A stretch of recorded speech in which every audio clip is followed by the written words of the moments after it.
Let's talk about those 2 identical lotion bottles in the bathroom. Why is it that I just can't seem to ditch the old bottle when it gets too low to use the pump? I'm literally in there, fingering the bottle and slamming it every which way on the counter to get every single last drop. If I'm really feeling up to it, I cut open that sucker and stick my whole hand in there. But why? Why not just cut my losses, in the most literal sense of the term, and pop open the brand new bottle that's sitting right next to it? I'll tell you why, damn it.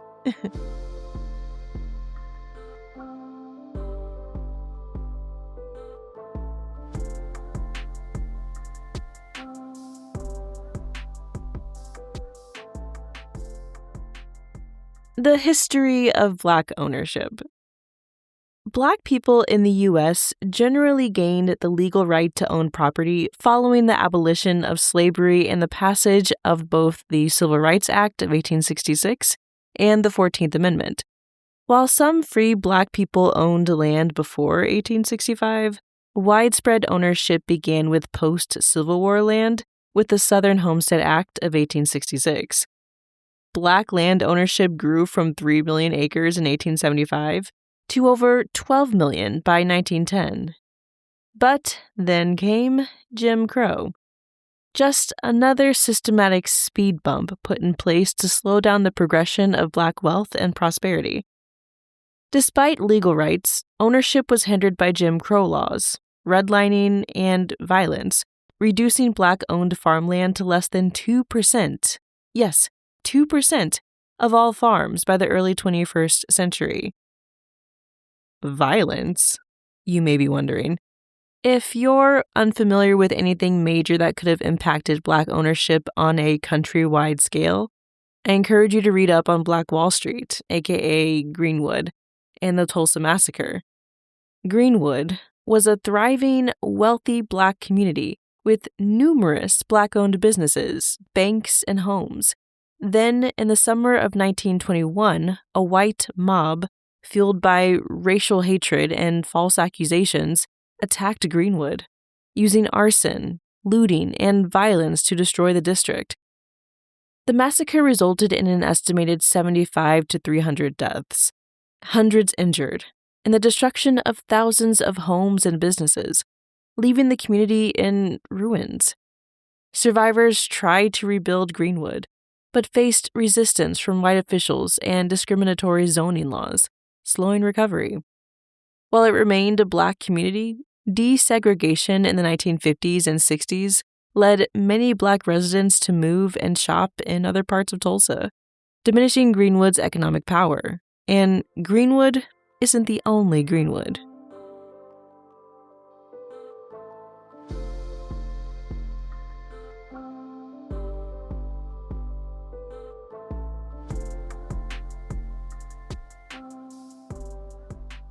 You may be thinking, oh, but that's in the Jim Crow era. That was so long ago. I have 2 things to say about that. The Jim Crow era, first of all, was only about 60 years ago, and that is certainly not where the systematic barriers ended. Redlining still runs deep in large American cities, and gentrification is its quote-unquote cuter, sneakier sibling. I mean, take my city as an example. You can be in the densest part of the hood and then randomly see a white picket-fenced 3-storied home smack dab in the middle of homes that were clearly affected by Katrina. Our first white American-washed reaction is to be like, oh, good for them. They fixed up the lot and are going to make the block look nicer. Until you see a pale nuclear family pull into the drive and get out of the car. Then it's not so nice anymore because you realize that white family pushed out a family of color, no doubt. There are so many more things I could touch on here that plays a part in the system holding Black Americans back, but unfortunately, I would need a whole season of episodes to cover just that. In the meantime, if you're curious to learn more, I found a great list of books put together by Princeton for your learnings, and the podcasts 1619 and Code Switch are also great listens.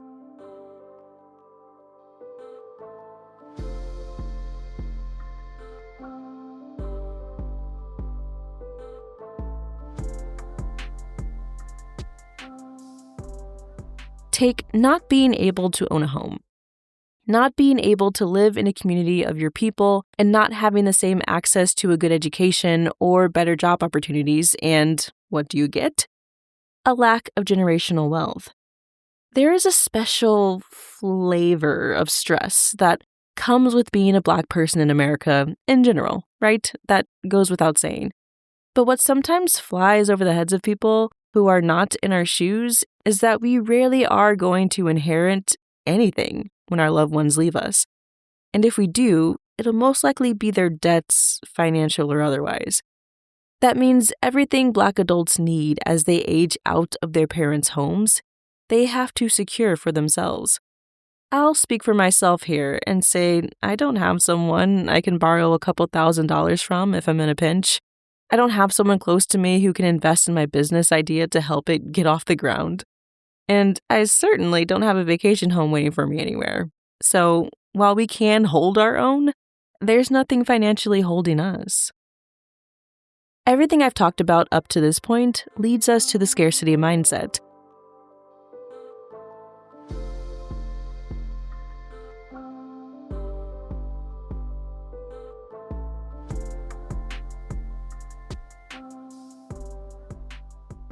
The scarcity mindset. What is it? It is a cognitive bias focused on lack, perceiving resources like time, money, or affection even as limited, leading to anxiety, hoarding, and short-term decision-making. It causes tunneling on immediate shortages, often stemming from poverty or past trauma. And y'all know, in this house, we believe in generational trauma. If you're reading this on Substack, please just imagine me reading this in like a southern voice, a la those like in this house art pieces that took over everybody's homes in like the early 2000s, mid 2000s. Okay, anyway.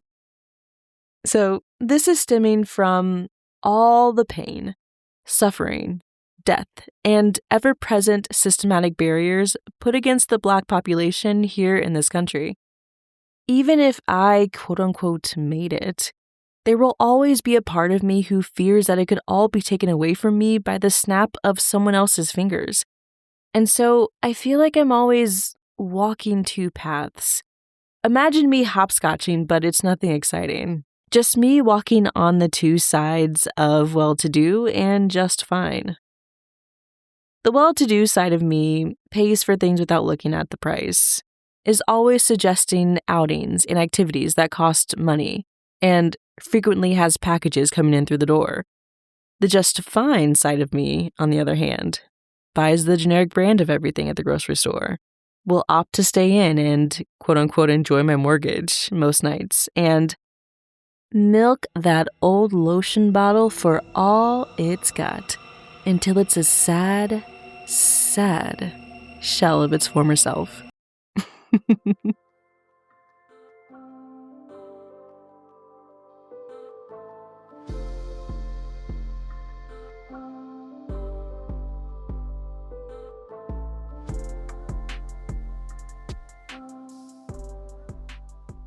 Final thoughts.